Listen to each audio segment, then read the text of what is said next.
یہ بالکل مکمل ہے، اوریجنل ہے یہ؟ نہیں جی، یہ اوریجنل نہیں ہے. دوسری بات ہے کہ ٹوپا کاپی میوزیم والے قرآن کو بہت سے لوگ یہ کہتے ہیں کہ ٹوپا کاپی میوزیم والا قرآن عثمانی مصحف ہے.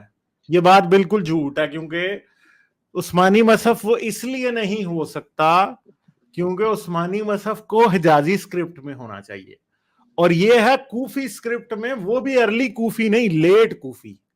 یہ 11ویں صدی کا یا 10ویں صدی کا، 11ویں صدی کا یا 12ویں صدی کا قرآن ہے اصل میں.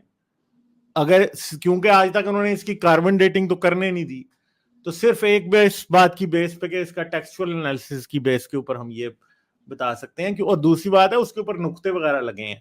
حضرت عثمان کے دور میں نقطے کیا، یہ تو بھائی کئی نقطے اور اعراب تو جا کے بہت دیر بعد قرآن پہ لگے تھے. یہ حجاج بن یوسف نے لگوائے تھے.